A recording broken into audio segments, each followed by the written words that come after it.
Okay children, now let's start with the next topic of today, that is chemical changes. Now what is a chemical change? A chemical change is a permanent change in which new substances are formed which have properties which are different from the original substance, and these changes take place either with the evolution or absorption of some kind of energy. Now here in this slide you can see pictures showing cooking of food, rusting of iron, photosynthesis, respiration, digestion of food, burning of paper, rotting of fruits, charring of sugar. These are few examples of chemical changes, because once a chemical change has taken place, the substance which is formed is entirely different from the substance which we start with. Now coming to the features of a chemical change. A chemical change is always followed by the formation of new products. A chemical change is a permanent and irreversible change. Means once the change has taken place, the new substance cannot revert back to the original substance. There occur a change in state and composition.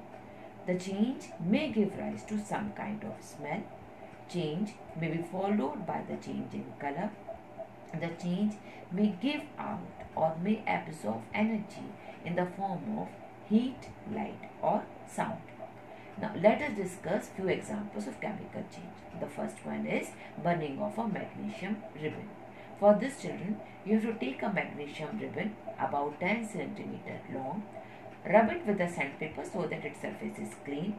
Now hold it in the fire tongue and then heat it in Bunsen flame till it catches fire. Hold it over a glass plate. Now you can see that magnesium ribbon burns with a white dazzling flame, and then it forms a residue. Now dissolve this residue in 20 ml of water. Stir it, and then you need to take a red litmus paper. Dip this red litmus paper in the solution. You will find that the color of the red litmus paper changes to blue. This suggests that the new substance so formed is basic in nature. Now here children, this Mg is the symbol for magnesium and O2 is the symbol for oxygen. So when magnesium is burned, it is oxidized. That is, there occur formation of oxides of magnesium. That is, magnesium in the presence of oxygen, it forms magnesium oxide. Now this magnesium oxide, when it is dissolved in water, there occur formation of magnesium hydroxide or MgOH whole twice. This magnesium hydroxide of MgOH whole twice, it is a basic substance. This substance changes red litmus paper blue.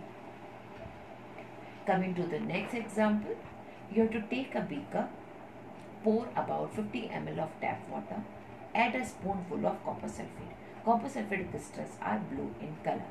Now stir well so that you get a solution of copper sulfate.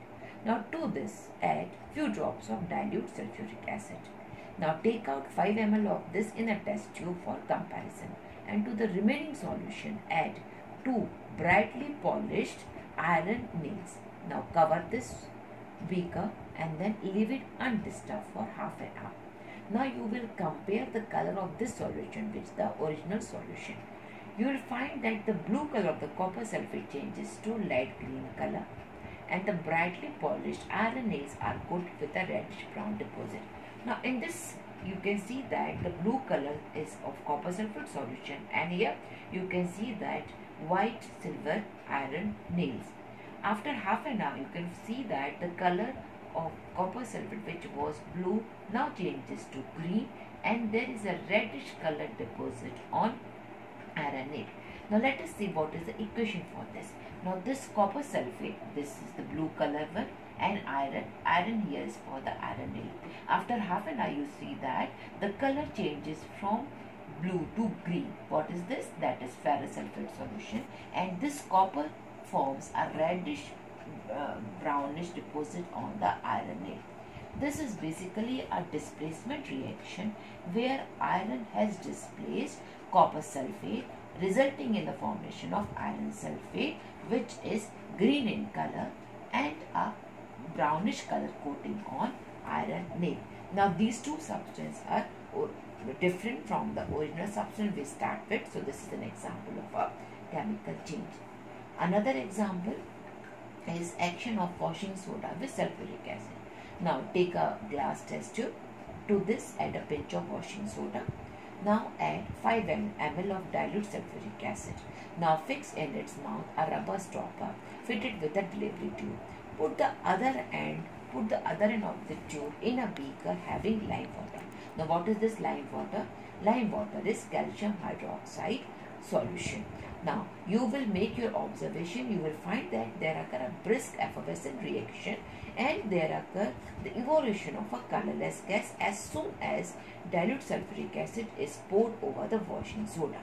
The colorless gas on bubbling through lime water turns it milky. It is because new substances are formed. Now coming to the equation, Na2CO3 is for washing soda, H2SO4 is for sulfuric acid. When these two are added, you get formation of sodium sulfate, carbon dioxide and water. This carbon dioxide is actually the colorless gas. Now this colorless gas when added to lime water. Now this CaOH is lime water. When this CO2 is bubbled through lime water, there occur the formation of milkiness. Now this milkiness is because of the formation of calcium carbonate and there occur the formation of water. Now since this calcium carbonate is entirely different from lime water, there occur formation of new substance. So this is another example of a chemical change. Now children, let us discuss what is the importance of chemical changes. Now these chemical changes can be both desirable or undesirable chemical changes. Coming to the desirable or useful chemical changes. Examples like photosynthesis, respiration, cooking, formation of curd, extraction of metals, production of medicines, production of plastics, production of building materials are few examples of useful chemical changes. There are few undesirable chemical changes also, like pollution, spoiling of food, corrosion of metals. Now, today's assignment, children, you have to explain why is explosion of crackers a chemical change. Now, children, you must have seen these Tetra packs where we have juices packed in it. Now, on these Tetra packs, it is written that you need not to buy them if the pack is puffy. Now, if the pack is puffy, then what is wrong with these packs? You have to write down and what kind of change occurs in these packs. Now, what is meant by corrosion? And you have to give two examples of corrosion of metals. Now, children, for better understanding, you can refer to the given names. Now, bye-bye for time.